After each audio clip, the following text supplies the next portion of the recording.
പശ്ചിമ ബംഗാളിൽ നാലാം ഘട്ട വോട്ടെടുപ്പിനിടെ വ്യാപക അക്രമം. കുച്ച്ബിഹാറിൽ 4 പേർ കൊല്ലപ്പെട്ടു. വോട്ട് ചെയ്യാനായി കാത്തുനിന്നവർക്ക് നേരെ അജ്ഞാതർ വെടിയുതിർക്കുകയായിരുന്നു. കേന്ദ്രസേന തിരിച്ചടിക്കുകയും ചെയ്തതായി റിപ്പോർട്ടുകളുണ്ട്.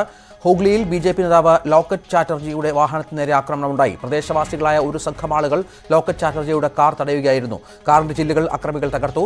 മാധ്യമപ്രവർത്തകരുടെ വാഹനങ്ങളും തകർത്തു.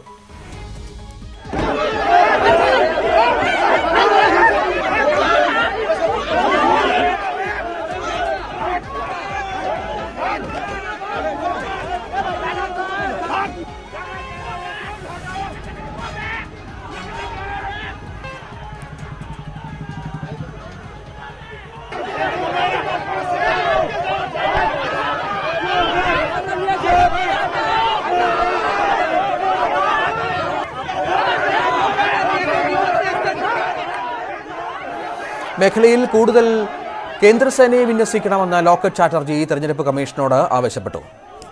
वोटर है, हाँ वोट दिया है, नहीं मैं इधर का वोटर नहीं तो क्यों है इधर? मैंने उसका कार्ड देखा, कोविड मैनेजमेंट झूठ कार्ड कोविड मैनेजमेंट का कोई ऐसा नहीं है, नियम नहीं है जो ईवीएम के पास जाके किसी को बोलेंगे कि टीएमसी दबाओ. मैंने पकड़ लिया है, टीएमसी कैमरा में उसका छवि दिखा दिया है, उसका कार्ड भी दिखा दिया है. इधर सब लोग मुझे घेर लिया है, मीडिया लोग को घेर लिया है, गाड़ी तो तोड़ दिया, मुझे मारने का कोशिश किया. 11 ജില്ലകളിലെ 44 മണ്ഡലങ്ങൾ വിധിയെഴുതുന്ന നാലാം ഘട്ടത്തിൽ 11 മണി വരെ 16.65 പോളിംഗ് ശതമാനം. വിവരങ്ങളുമായി കെ പി അഭിലാഷ് ചേരുന്നു. ഡൽഹിയിൽ നിന്ന് അഭിലാഷ്, ഇവിടെ കാര്യമായ അക്രമ സംഭവങ്ങൾ, നേരത്തെ സമാധാനപരമായിരുന്നു തെരഞ്ഞെടുപ്പ് പുരോഗമിച്ചിരുന്നത് എന്ന് നമ്മൾ റിപ്പോർട്ട് ചെയ്തിരുന്നെങ്കിലും ഇപ്പോൾ കാര്യമായ അക്രമ സംഭവങ്ങൾ ഉണ്ടാകുന്നു എന്നാണോ മനസ്സിലാക്കേണ്ടത്?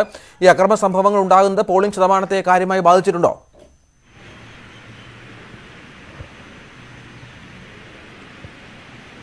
രഞ്ജിത്ത്, കഴിഞ്ഞ 3 ഘട്ടങ്ങളിലേതുപോലെ തന്നെ തുടക്കത്തിൽ സമാധാനപരമായാണ് വോട്ടെടുപ്പ് ആരംഭിക്കുന്നത് എങ്കിലും പിന്നീട് അക്രമ സംഭവങ്ങളിലേക്ക് പോകുന്നതിൻ്റെ ഒരു തനിയാവർത്തനം തന്നെയാണ് നാലാം ഘട്ടത്തിൽ നടന്നിട്ടുള്ളത്. ഇന്ന് 11 ജില്ലകളിലെ 44 മണ്ഡലങ്ങളാണ് ഇപ്പോൾ വിധി എഴുതിക്കൊണ്ടിരിക്കുന്നത്. ഈ അക്രമ സംഭവങ്ങളൊന്നും തന്നെ പോളിംഗ് ശതമാനത്തെ ബാധിച്ചിട്ടില്ല. കാരണം ഇപ്പോൾ ഏറ്റവും പുതിയ കണക്ക് 11:30 വരെയുള്ള കണക്കുകൾ വരുമ്പോൾ 34% പേർ വോട്ട് രേഖപ്പെടുത്തി കഴിഞ്ഞിരിക്കുന്നു. ആ നിലയിൽ വിലയിരുത്തുമ്പോൾ നമുക്ക് ഈ അക്രമ സംഭവങ്ങളൊന്നും തന്നെ പോളിംഗിനെ ബാധിച്ചിട്ടില്ല എന്ന് മനസ്സിലാക്കാൻ സാധിക്കും. കാരണം 11:30 വരെയുള്ള കണക്കാണ് ഏറ്റവും ഒടുവിൽ പുറത്തു വന്നിട്ടുള്ളത്. 11 ജില്ലകളിലെ 44 മണ്ഡലങ്ങളിലേക്കുള്ള വോട്ടെടുപ്പ് പുരോഗമിക്കുമ്പോൾ സിംഗൂർ ഉൾപ്പെടെയുള്ള വളരെ പ്രധാനപ്പെട്ട മേഖലകളിലാണ് വോട്ടിംഗ് പുരോഗമിച്ചുകൊണ്ടിരിക്കുന്നത്. മാത്രമല്ല 2016 നിയമസഭാ തെരഞ്ഞെടുപ്പിൽ ഇപ്പോൾ തെരഞ്ഞെടുപ്പ് നടക്കുന്ന 44 മണ്ഡലങ്ങളിൽ 39 സീറ്റുകളും തൃണമൂൽ കോൺഗ്രസ് വിജയിച്ച സീറ്റുകളാണ്. അതുകൊണ്ട് തന്നെ വളരെ പ്രധാനപ്പെട്ട മണ്ഡലങ്ങളിൽ കൂടിയാണ് ഇപ്പോൾ തെരഞ്ഞെടുപ്പ് നടക്കുന്നത്. അതിനിടയിലാണ് കുച്ച്ബിഹാറിൽ വലിയ അക്രമ സംഭവങ്ങൾ റിപ്പോർട്ട് ചെയ്യപ്പെട്ടിട്ടുള്ളത്. അവിടെ വോട്ട് ചെയ്യാൻ എത്തിയവർക്ക് നേരെ അജ്ഞാതൻ വെടിയുതിർത്തിരിക്കുന്നു എന്നുള്ളതാണ്. ഈ വ്യക്തി ഏത് രാഷ്ട്രീയ പാർട്ടിയിൽപ്പെട്ടതാണ് എന്നോ ഇയാളുടെ പശ്ചാത്തലം എന്ത് എന്നത് സംബന്ധിച്ചോ അല്പസമയത്തിനകം മാത്രമേ കൃത്യമായ വിവരങ്ങൾ പുറത്തു വരികയുള്ളൂ. അതോടൊപ്പം തന്നെയാണ് ലോക്കറ്റ് ചാറ്റർജി ബിജെപിയുടെ സ്ഥാനാർത്ഥിയാണ്. ഹൂഗ്ലിയിൽ വെച്ചാണ് ലോക്കറ്റ് ചാറ്റർജിക്ക് നേരെ ആക്രമണം ഉണ്ടായത്. ലോക്കറ്റ് ചാറ്റർജിയുടെ വാഹനത്തിന് നേരെയാണ് ആക്രമണം ഉണ്ടായിട്ടുള്ളത്. ഇങ്ങനെ ബിജെപിയുടെ സംസ്ഥാന അധ്യക്ഷന് അടക്കം നേരത്തെ ആക്രമണം നേരിട്ട പശ്ചാത്തലമുണ്ടായിരുന്നു. തെരഞ്ഞെടുപ്പ് കമ്മീഷൻ ഉൾപ്പെടെ പരാതിയും നൽകിയിരുന്നു. തൃണമൂൽ കോൺഗ്രസ് പ്രവർത്തകരാണ് വ്യാപകമായ തോതിൽ അക്രമം നടത്തുന്നത് എന്നാണ് ഇപ്പോൾ ബിജെപി ആരോപിക്കുന്നത്. എന്നാൽ ബിജെപി പ്രവർത്തകർ തെരഞ്ഞെടുപ്പ് അട്ടിമറിക്കാൻ ശ്രമിക്കുന്നുവെന്നും വലിയ തോതിലുള്ള ബൂത്ത് പിടുത്തമാണ് ബംഗാളിൽ നടക്കുന്നത് എന്നുമാണ് തൃണമൂൽ കോൺഗ്രസ് പ്രവർത്തകർ ആരോപിക്കുന്നത്. എന്തായാലും പ്രധാനമായും ഈ ബംഗാളിൽ തൃണമൂൽ പ്രവർത്തകരും ബിജെപി പ്രവർത്തകരും തമ്മിലാണ് ഇത്തരത്തിലുള്ള അക്രമ സംഭവങ്ങൾ നടന്നുകൊണ്ടിരിക്കുന്നത്.